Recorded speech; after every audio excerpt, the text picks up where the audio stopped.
Hi, this is Mark Smith with Family Tree Counseling Associates, and I'm going to share a little poetry with you today. My favorite poet is a poet named David Whyte, and many of you are familiar with him, but probably his most famous poem is called Sweet Darkness. And I'm going to read the poem through one time, and then I'm going to go back and just share what it brought up for me. It's from The House of Belonging, copyright 1996, Many Rivers Press. When your eyes are tired, the world is tired also.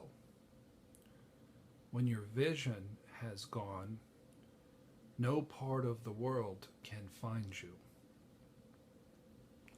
Time to go into the dark, where the night has eyes to recognize its own. There you can be sure you're not beyond love. The dark will be your womb tonight. The night will give you a horizon further than you can see. You must learn one thing. You must learn one thing. The world was made to be free in. Give up all the other worlds except the one to which you belong. Sometimes it takes darkness and the sweet confinement of your aloneness to learn that anything or anyone that does not bring you alive is too small for you. I read this poem last night. I had my daughters over for dinner. They were home from Indiana University, had a lovely dinner, good conversation, but then they left, and it was 9 o'clock, and I was sitting in a dark house all alone, very, very, very tired. When you're going through healing from post-traumatic stress, it's very tiresome, it's very tiring. I was exhausted, and I was lonely, and I felt empty. And I read, when your eyes are tired, the world is tired also. And so everything looked pretty tired and pretty gloomy to me at that time. When your vision has gone, no part of the world can find you. And I don't think the poet meant your vision to be able to see. I think he meant your vision for your life. And when you go through loss, and you go through a loss of a relationship, you lose your vision. Because everything in your life was built for that relationship and for that purpose. And especially if you go through darkness, if you go through sadness, if you go through depression, you're not the same person that you were before. So it causes you to temporarily lose your vision. It causes you to be searching for a new vision, and a new vision is required. So when your vision has gone, no part of the world can find you. So yeah, I was feeling empty. I was grieving. I was feeling broken. I was feeling the physical effects of depression. I share this because the feedback that I've gotten from so many people is that when I'm real and when I'm authentic and when I show my heart, it touches people and it helps people. I'm not whining. I'm not trying to do my therapy online. Um, I'm sharing my journey with you so that it might help people who also have gone through loss, who also grieve, who also are sad and perhaps have lost vision and whose eyes are tired. Time to go into the dark where the night has eyes to recognize its own. There you can be sure that you are not beyond love. When a relationship ends, and it really wasn't necessarily your choice for that relationship to end, you sort of feel like you're beyond love. You feel sort of unlovable, not terribly attractive. I know there's a lot of folks out there who relate to what I'm talking about. But when you go through a shattering, a brokenness of your defenses, what the universe is trying to do actually is to develop a new person, a better person, an improved person, a deeper person. So as I read the poem and I felt my loneliness and I was in the darkness, I wasn't lonely anymore because I was reminded about this new person that is developing within me, that has a new energy and a new vision. Recovery from both counterdependency and codependency is all about the development of a new person. It's about re-engineering your personality from the ground up. I'm parched. I'm going to drink water. I don't know if this is good YouTube etiquette or not, but I'm thirsty. So there. For a counterdependent, life conspires, relationship conspires to break them, to tear down defense mechanisms, to tear down denial, to tear down narcissism, to tear down illusions of grandeur.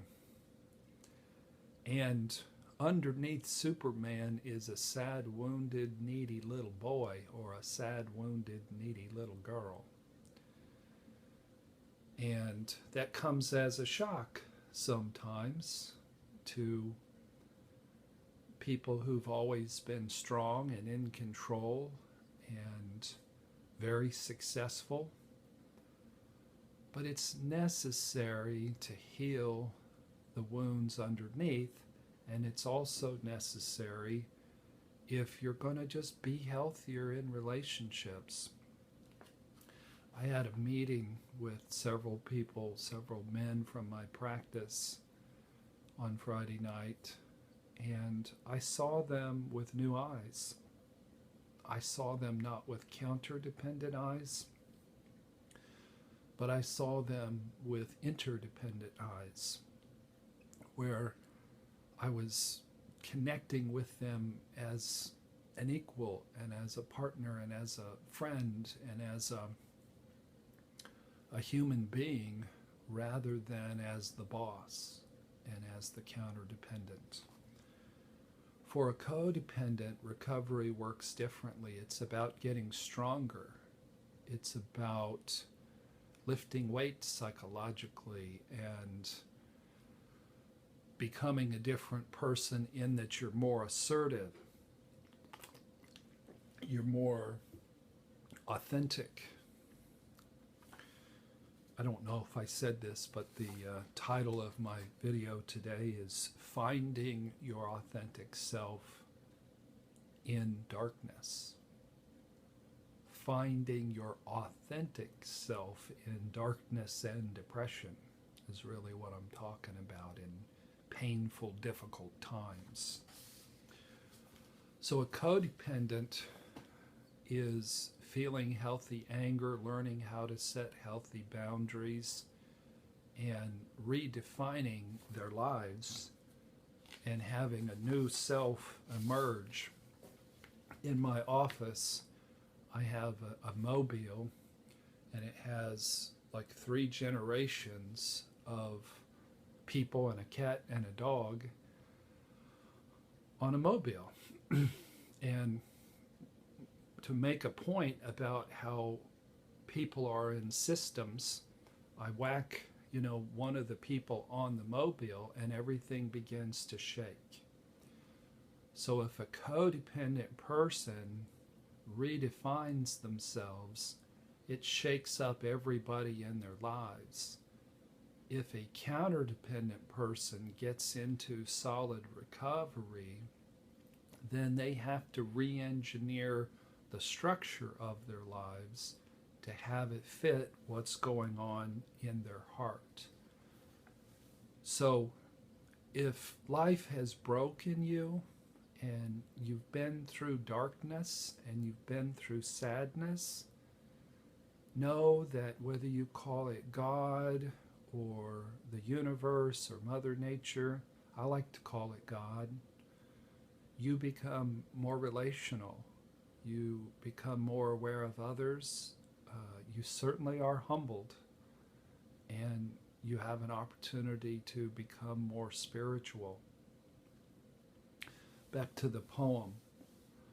The dark will be your womb tonight. Healthy people are birthed in darkness. Healthy people go through the womb of the dark in order to grow and develop into who they can become. The night will give you a horizon further than you can see. So in your darkness and in your sadness, you can find your new vision. You can think about the possibilities of your new life, and you can have vision into a horizon farther than you can see. You must learn one thing. When David Whyte reads this, he repeats it like 10 times dramatically. You must learn one thing. And he said, when the words came to him, he didn't know what the one thing was. He was just sort of channeling his creativity. You must learn one thing, and that is the world is made to be free in. I work with so many couples that are in relationships that are so not free.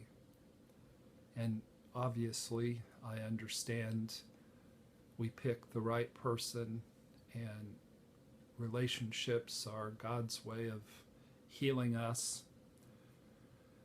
But many times people are stuck in relationships because they lack the courage or they lack feeling the pain to move on if it just simply cannot be fixed and it simply is not working. I believe I was stuck and bound in a relationship that didn't work for either party because I had this needy little infant inside that was clinging on. The poet says, give up all the other worlds except the one to which you belong. Which world do you really belong to? What happened in my life is my fiance realized she was in the wrong world, and she had to go find the right world.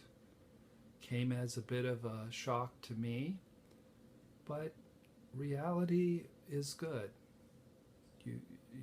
We try to hide ourselves from too much truth, because the truth sometimes is really harsh. But one of the things that was written to me by my former fiance is, I cannot be whoever it is that you need me to be. So in order for you to give up other worlds except the one to which you belong, you really need to be in touch with your sense of self. You got to know who you are to know where you belong. You have to fit in a world that is defined by your gut, by your spirit, by your heart and soul. Sometimes it takes darkness and the sweet confinement of your aloneness to learn that anything or anyone that does not bring you alive is too small for you.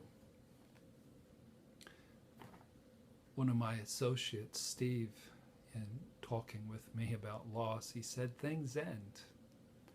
People die. People get divorced. Children grow up, unfortunately, and they go to college. I'm looking at a wall with 1 million pictures of my children. There's my little son at 1 year old rolling in the leaves. There's my son and 2 daughters walking on the beach when they were, 3, 5, and 8. There they are on the first cruise we took them on. There's a picture of me holding my youngest daughter, on my shoulders. There's a picture of the kids all taking a bath together. And now they're adults, and my daughters are in college. My middle daughter's almost done. My son is a grown man and living in San Francisco. And when they left my house last night, I was just sad. It was like I wanted them to come back and stay and watch a movie and not have to do homework and not have to go to bed and, be my family the way they were before. But relationships end. Someone asked me one time what my success rate as a marriage counselor was. And I shared with them in a couple of nice words that it was a really stupid question, because my job as a therapist is to help you engage with things that are true, to help you understand, as the poet says, what is your world? Give up all the other worlds except the one that you belong to. And sometimes you find out that you don't maybe belong in the job that you're currently in. Sometimes you find out that your marriage is over. Sometimes you find out that your partner has left and is with somebody else. Sometimes you find out that you have cancer and you're going to die. Sometimes you find out that somebody you love has passed away. So I told this fellow, my success rate is 100%. If people come in and tell me the truth, I empathically but courageously and boldly and articulately tell them what I see, and usually come up with a good chunk of truth. Whether they're ready to chew on that or not is up to their readiness of their defenses. Many times in my life, I have not been up to chewing on the particular truth that's staring me in the face. Another truth about life is we get older. I'm looking at the camera, and there's some old guy with a white beard looking at me. Can't be me. I don't feel old. Well, let me take that back. When you're going through healing post-traumatic stress and depression, you actually do feel old. But for many years, I felt like a 56-year-old body was inhabited by a 32-year-old guy. But you get old, and that changes you. It can change you in good ways and make you wiser. It can change you in ways that aren't quite as fun. The only thing about life that never changes is that there's always change to be dealt with. So the question or the powerful statement that the poet shares is, anything or anyone that does not bring you alive is too small for you. So what brings you alive? Does your marriage bring you alive? Is your partner able and ready to do the work to bring resurrection to the power of that aliveness? Are you? If you're both ready and able to do the work, then do the work and put your finger on the pulse of that aliveness and walk on the beach together when you're 75 years old. You need to find out what stokes your fire, what makes you happy, what brings you alive. You might need to change careers. You might be done being a computer programmer. You might need to go make chairs. You might be done being a therapist. You might need to go write books. In my blog this week, I share a story about a new client of mine from Los Angeles who was a former professional boxing champion. And when I met him, he was like a puppy dog. He was so filled with humility and joy and enthusiasm and brokenness and teachability. He was just, teach me. Mark, when I watch your videos, I feel your heart. I feel your sincerity. I know that you can help me. And you know what? That's something that made me come alive. Having somebody be reached by these videos. And if there's other people out there that are reached, let me know. Don't assume that I know, because when I'm going through this dark time, I assume I'm talking to not too many people out there, and I'm not making much of a dent. So if this talks to you, and if it helps you get through your grief, and if it helps you figure out what makes you free, drop me a line, make a reply on the YouTube video. I'm not a very great basketball player these days. I never really was. But I did get to play basketball this week. We had a team on paper that didn't look to win any games, but we won 3 in a row. I can't say I had a lot to do with it, but I made a few plays, and it made me happy. It wasn't very impressive. I'm playing in sort of a fragile state emotionally, but it made me come alive a little bit. When I came in to write the blog today about my boxer Ricky and about the sweet science of a broken heart, it gave me joy. The day hadn't gone the way I wanted to. I didn't sleep well last night. I hadn't accomplished much today. But sitting and writing gave me joy, and it made me come alive. What makes you come alive? Is it hitting a tennis ball? Is it riding a motorcycle? Is it a relationship that you can pursue? Is it a friendship? I have this friend who went through a horrible divorce and went through probably even more pain than I went through. And She's a soldier, and she's a tough gal.